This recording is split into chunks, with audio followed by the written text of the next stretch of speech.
Hey guys, Michael Ketchen here with another episode of the Michael Ketchen Show. No Matthew Hitchcock, but man, did I luck out with these two. Phil Harasek and Angela Dowd.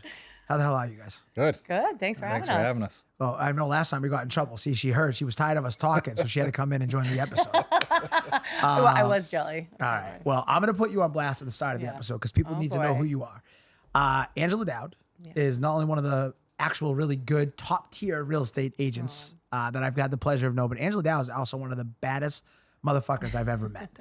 The first time I met Angela, she was working on some challenge for her birthday where she was doing pull-ups with a chain and a weight around her belt. And I just said, who is this woman that is absolutely just dominating the gym? And I was like, I don't know who she is, but I need to know her. And then we kind of had like the awkward like fan wave. I don't know if you remember that with Mary. Yeah, I do remember the awkward fan wave. I didn't know who it was. I was actually, I don't get intimidated off. I was very intimidated. So I don't know who that is. But no, come to find out you were in real estate. You're an agent. You're now an investor, which we'll get into.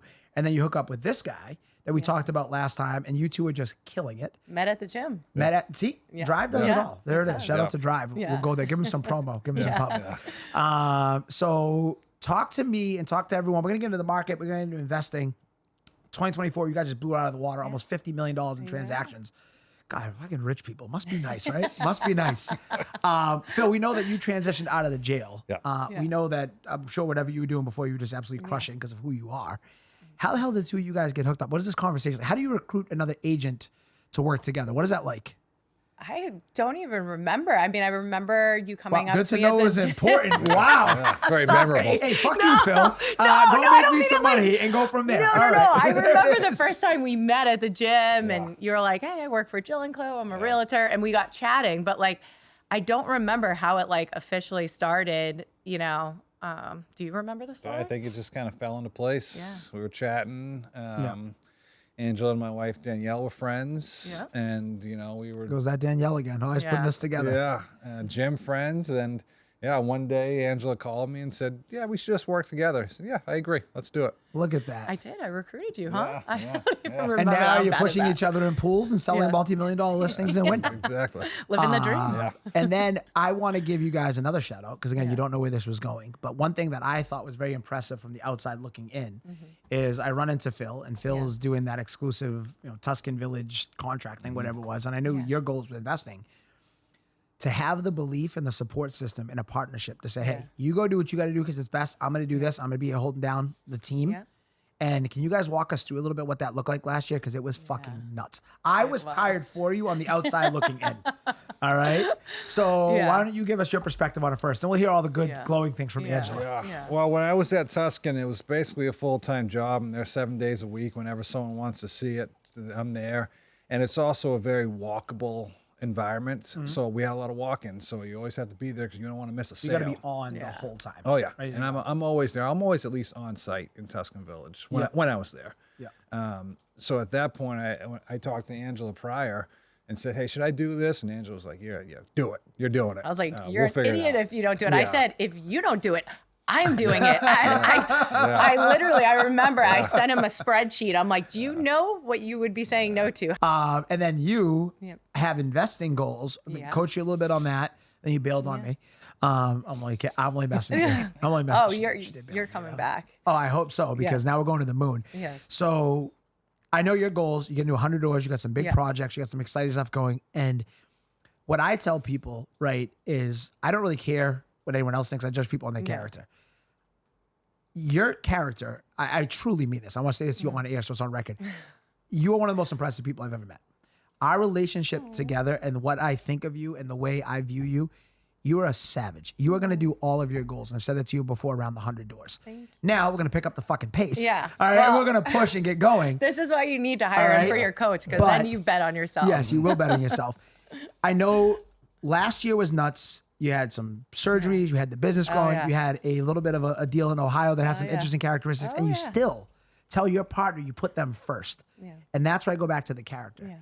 Because last year, I believe you finished yourself as one of the top agents with all that going on. Walk us through your 2024. Oh, 2024. I'm not going to lie. It was probably the most challenging year of my life, just not professionally, but personally too. And, honestly, it was day by day. Every day we were talking, okay, what do you need? What's going on? What do we have in the pipeline? And I think when you have a partnership, if you don't have that communication, you're dead in the water. And we were always just planning, and we had the team in place. Like Danielle, his wife, does our social media. We have a transaction coordinator. She does all our, back office work. We have other people if we can't meet all the showings. Like, we have plans and systems in place. So it's really not that bad. I almost feel like I'm a master of delegating. Like, I delegate out, like, in my home life, like, I don't do that's $1 billion what normal wives do. Like, Ryan is kind of like the wife of the home. I hope maybe we should edit this out. He's not gonna be happy when this gets out there. I can't wait till Angela's 6'4" with a 12-pack husband hears that I put that on here. That's gonna go over real well. Can't wait to run into him. No, I'm like the bad wife, and he's like the good husband. He's super dad. Yeah, he Ryan, is. He really is. Ryan Dad. Ryan I Dad is one of the best. I couldn't do what I do without him. I mean, he picks up all the slack, whether it's kids, grocery shopping, practice. Like, I never know. I call him. I'm like, where do I have to be today? Like, who do I have to drive and at what time? I really don't know the kids' schedules. I do want to zoom out, though, because that's something that on the business sense, I think people often get it confused, right? And you just said something that we should definitely unpack, because a master delegator is a super skill, right? And my favorite example of that I always tell people is the Henry Ford story. I don't know if you guys know this or not, but he brought a bunch of investors and politicians, everything back to the Ford factory in the 20s, 30s, whenever it was. And he sat down and said, ask me any question you want. And they're like, well, how do you assemble the axles? He picked up one phone. He called the guy to do that. He said, well, where do you sell the cars? Picked up one phone, called that, on and on and on. The point is, when you're the visionary, when you've got tenacity, when you're working through that, you need leverage. Smart people have just figured out leverage on their time and their resources. So delegation is a skill. For some reason, when you're trying to live the regular grind of 9 to 5 and kill your dream to build someone else's, you lose sight of that, right? Like, I mean, we had an episode with my assistant, Kaylee, a couple of weeks ago, and I loved it. 24 years old, figuring it the fuck out. Yeah, she doesn't want to live stuff. someone else's terms. Now, there's times she might get a phone call at 10 o'clock on a Saturday night, right? I'm not saying that's ideal. I'm sure she probably thinks it's nuts. But she's living an intentional life with delegation. You're doing the same thing. All these other agents that might say, well, how can you do so much volume? Well, it's not like you're doing everything. You'd never be able to do that much volume. Never. So don't belittle that point. That's why I go back to the humble brag. She's so humble. It's like, God damn it, Angela. Don't be humble. Put on the friggin' what are the fancy shoes Kaylee has? The red bottoms, whatever the hell. I just learned about these fucking things. I don't know what the fuck. There's like $1,000. I don't know. Her and Hannah, Hannah's gonna buy some expensive shoes. I wasn't happy about that. I don't know what that is. Thank God, because they're still shoes last time I checked. Anyways, so now you guys are back together. The dream team's back reassembled. What is 2025 in the market looking like right now for you guys? Because it seems like every time I look up, you got a new listing, a new closing. Again, rich people. I really love it. What's going on? What are you seeing out there? I don't know about rich. It's busy people, which is good. I think there's a lot of potential right now. Dead of the winter, it's a little slower. Not a lot of houses for sale. We do have a lot of pent-up buyers. So when more houses do come on the market, we have buyers for it. I mean, everyone has buyers for it right now.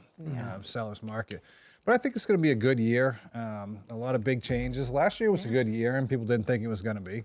It's not a good year for everyone, but the people that put the work in, I think it's going to be a really good year. We've got a lot of stuff in the pipeline. Some future developments, a lot of good stuff coming. And I'm excited. Trump's in office. I really think that's going to change the next few years. And I'm excited to see where real estate goes. I think it's going to be nuts. Like, I'm excited for 2025, even just our pipeline. We want to exceed over 50 million next year, I mean, if you don't, I mean, what are we even doing here? Yeah, of course. I'm going to put it on record right now. My expectation is 60 million this year in transaction volume. So 60 million. So we're going to timestamp that. Now I'm doing 65 million. All right, well, I like it. That's where we need to go. I like a challenge. Danielle and Ryan right now. Also exactly. Right now. Yeah. I'll die trying. So on the investor side, tell us the story. I remember you went to Ohio. I remember you tore your ACL. I remember you dealing with like a 3-unit. Every time I talked to Angela, she was on a plane because she's like, I just got to see it. I'm like, yeah, but you're getting on a plane for a 3-unit. Point is, though, you did it. You made it real. What was your first investment like? It was a whirlwind. So it was a little scary because, betting on yourself, you're like, I could put my family in a really bad position. What if I buy a lemon? She's so cute too, because I'm like, it's a 3-unit. You'll be okay. But she's like, oh my God, I got it. It's crazy, It is. It's just like, the down payment, it's all a lot of money. And you're like, you want to buy something where there's going to be a good ROI. I'm very lucky. I have access to a lot of information. My husband, I think I told you, worked for Placer. So I specifically targeted Ohio, and we invested right near where, I'm sure you've heard in Ohio, they're doing some chip manufacturing. Intel, all them are going over there. So, I didn't want to invest in our space. I was looking, okay, where in the next 5-10 years is there going to be the biggest growth based on, I was using AI data, which I know sounds kind of crazy, but fancy. So fancy AI we'll see how smart I am. Hey, you guys go come here check me out in 5 years data. and see if I'm smart or not. We'll be all right. But I can't wait to get the sound clip now. Her just absolutely smashing the shit out of the mic as it goes that way. Jake's got a little excited. That's okay. Yeah, you're an excitable person. Yeah. So it was a little scary when we went in. Like, there was a legit hoarder. When I say hoarder, like. Oh, you sent me some of the photos. Oh, I could show you some dealing photos. with that for the first time?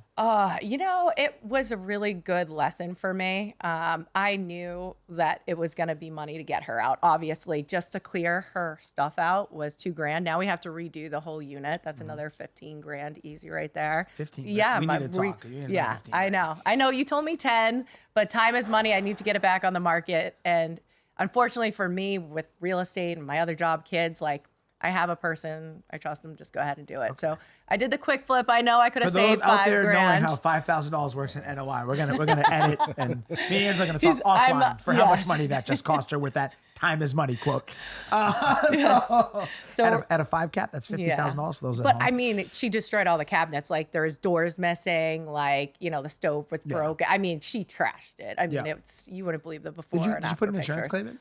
No, I didn't. So just a heads up, if you ever run into that situation again, you actually have, in most policies, you have what's called loss of rental income. So when it's damaged that severely, sometimes you can file a criminal charge. Yeah. You're going to put in an insurance claim for replacement costs, and loss of rental income will pay you the rental while you're doing it. Wow. Sounds like you need That's to talk why to you're your the coach best. That's why you're Back on the call. I'm gonna hire him back. Tell you, I'm busting her balls. I've never had someone quit me before, Phil. I was upset. I said emotionally. I said, my ego doesn't know how to take this. That stings. This stroke. I was like, wow, Angela Dowd just big time. I know she's a big deal. Forgets the little people. No, I'm only kidding. So what else? I know you got some big stuff in the pipeline. Is that advancing? Yeah. Are we ready to talk about that? Or are we not talking about that? We can talk about it. Talk about that. So thanks to you, I got connected to North Point, working on the plans right now for 53 unit.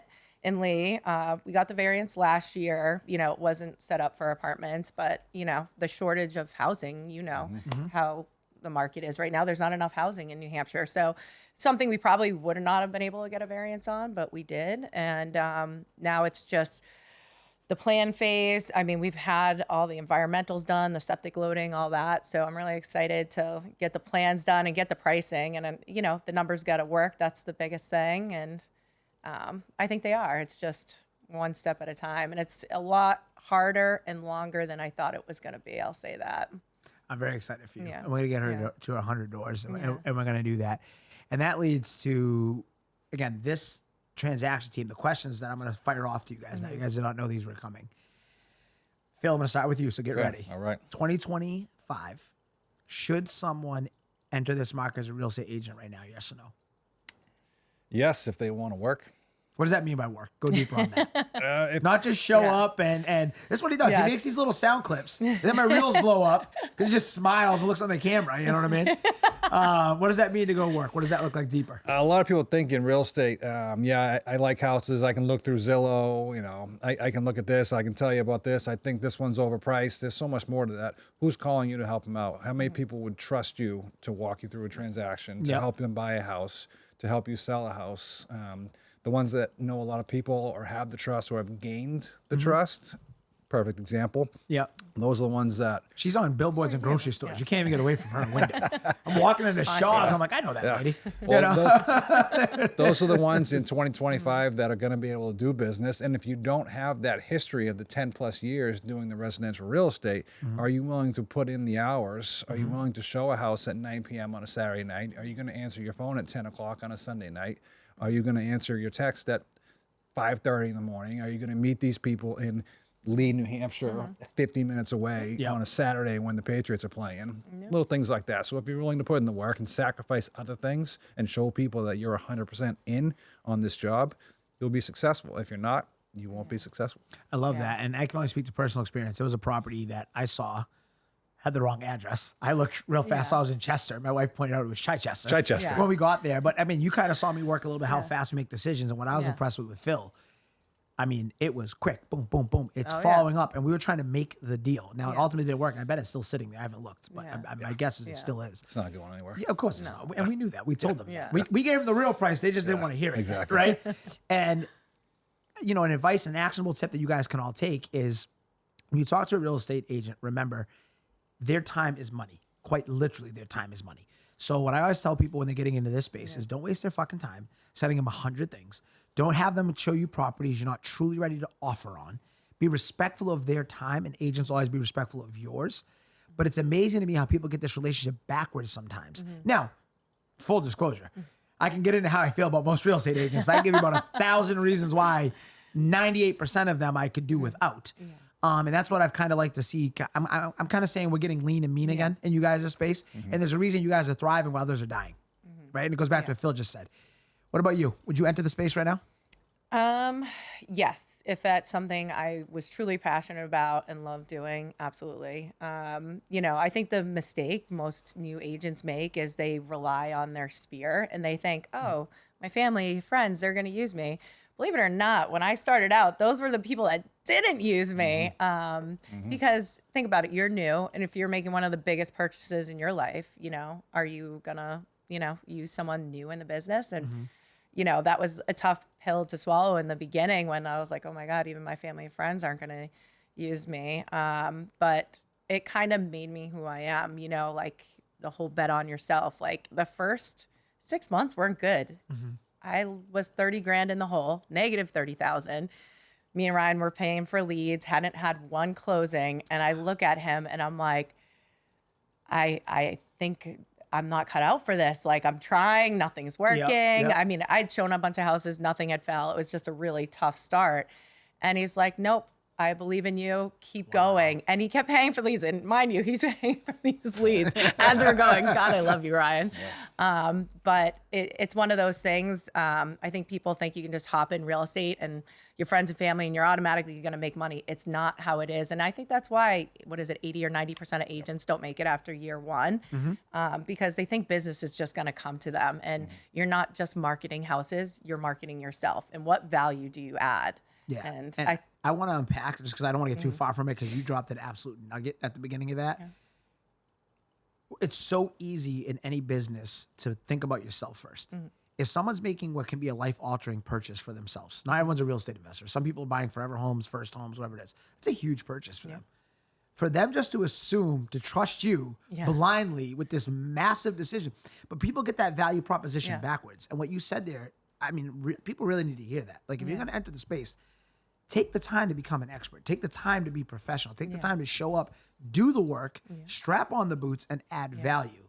And also, it's made it a lot easier, it sounds like, with the support of a spouse at home that's allowing that journey to continue. All right, so then the other one I want to ask, I'm going to start with you, Angela. I got you both here. You can't hide now. One horror story of one closing or one transaction that has been an absolute nightmare that you've done. I'm going to you second because I think you got a good one if memory serves. Horror story. I'm trying to think of one off the top of my head. She's like, they've all been so glowing and so perfect, which I know is bullshit. And you know no, it's bullshit. I know. It's just, that's like, can you think of a person? We don't need to say names. Yeah, we don't want to She's drop gonna end up names. getting us sued and shut down on here. Danielle, we got to edit this. You're still in trouble. I told you I couldn't have both on. You had the one year and a half ago, maybe 2 years, went under contract like 3-4 times. Oh, Might have had a water view. Yeah. Okay. Yes, that one. Walk us that's through. true. What made this so unique and fun? Well, it was just one of those properties, you know, it had issues and, you know, the seller wasn't willing to take care of the issues. So, Isn't that you know. nice? And now it's your fault, Yeah, right? Why it's not selling? it's my fault when it didn't sell. But I've never had, it was 3 times, I think 3 people backed out. And I was just like, oh my gosh, you know, I wish I never took this transaction because of the headaches and the amount of time I put into it. But in the end, we got the buyer, got it closed, you know. It just sometimes takes sellers, you know, the initial shock of like, oh, there's something wrong with, say it's a septic. Okay, well, I know it's a big price tag, but it's not going away. Yep. You know, you're going to have this issue with every buyer. So, you know, take care of it. We have to disclose it. Yeah. Yeah. And it's so funny because in the world of investing, like problems make us money. Yeah. I mean, I'm looking for as many problems as I can find. Yeah. I mean, that was Chichester, right? It was like, this was very solvable. Yeah. But this is the price it's solvable. Yeah. You know, they had to have that come to Jesus moment, which they weren't ready for. A lot of yet. problems. Yeah. Oh, Phil walks. Yeah. Me and Phil go to see this. I'm in my Maserati in a snow-covered driveway, which is a terrible idea. Yeah. My wife threw that at my face at time we're hungry. And we walk in and he's like, she's in there crying. Well, we felt bad. And then we're trying to help her. I'm like, tell me what's going on. The poor Don't girl. forget the pipe just burst. Oh, yes. While she was Because- standing in the house, the pipe burst and water was coming through. Through the living room. But this whole house was essentially a DIY massive, I don't know how to describe it. Like 40% done. Yeah, like 5,000 square foot house that her ex-husband, now it sounds like, tried to DIY. I mean, remember I put something on Instagram. I had Danielle post one. There was then HVAC running through the closet where he just saws off like the hole, right? He just circular sawed a hole. I'm like, oh boy. Wow. But those are opportunities, right? We offered 50% of listing. I think something like that. Yeah. So having a relationship with an agent, that's what I'm talking about. Like, I know we've looked at investment properties together. So I'll say, Angela, do this, you know, it doesn't always work out. In fact, when you're an investor, I'd say 9 out of 10 times it's not going to work out. Yeah. But remember, it's investing. When it's a residential buyer, it's different. And I think, again, what makes you both great is you guys can wear both hats. And that's not easy. So what's your horror story? Because you started to light up. I don't get us in trouble. I got a couple. But I had one that I honestly don't even remember the town. It was up northern New Hampshire, close to Maine, close to Canada. Oh, so that's a nice short drive. Yeah, it was awesome. It was about an hour and 25 minutes every time I went there one way, which is fine because it was a friend of mine buying it. But the person who owned the house bred dogs. He was selling the house after maybe a divorce. And they were big dogs. He's not breeding Chihuahuas. I'm no dog expert, so I don't know what it was. If it was pit bulls, or I'm assuming, I don't know. A big dog that would kill me. Oh my gosh. So we went in there, and the owner was there. We did, I think it was the inspection. It was the inspection we were doing because the inspector almost died. Inspector. That's not good, just so you know. If you're getting other people killed on your listings. Not good. Well, I was the buyer, so it wasn't my listing.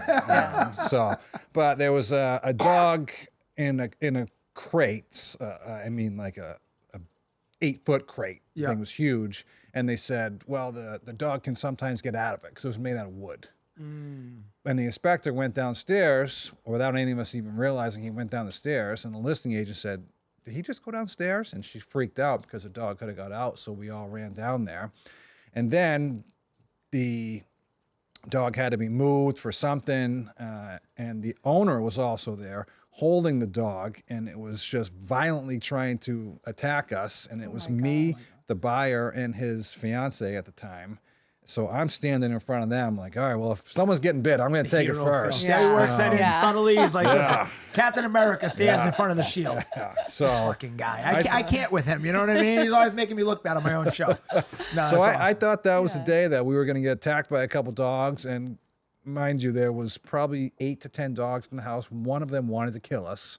And he was probably about 8 feet from us. And that was interesting. That was I'm sure this has to pay on the real estate agent job too, right? Yeah. Oh, yeah. Oh my God. I just fell down a flight of stairs at a listing appointment with Phil. That's I told you about those red bottoms. If you're walking with them, you just slip and you go. What was that like? Did you compose yourself very quick? Oh my gosh. I thought I was going through the drywall. It was bad. It was embarrassing. Actually, that's how I got my first listing. You fell down a set of stairs. She was bleeding. Is that the way you do it? It's like a pity listing. You're just taking in the car. I literally showed up at the guy's house, like blood everywhere. And he's like, Christ, I got to give you the listing now. And I'm like, yeah, you do. Just fell down a flight of stairs and still came. And I'm not kidding. It was blood everywhere. It's horrible. Oh my God. You guys are a mess. All right. So listen, before we get out of here, one thing you each want for 2025, and then where can people get a hold of you? So what's one thing you would like for 2025? 2025. Family, business, anything you want. Well, I got to say family now, because if I don't, I got in trouble. I have a goals list and Ryan's like, we're not on there. Where's me, the kids? So just happy and healthy 2025 for the kids and my husband. And 100 doors. And 100 doors. And 65 million. Right, yeah. I like that. I'm holding you to that. That's timestamped. Yeah. Where can people get a hold of you? You can get a hold of me at Angela Dowd _ on Instagram or on our website, angeladowd.com. Love it. Yeah. Phil?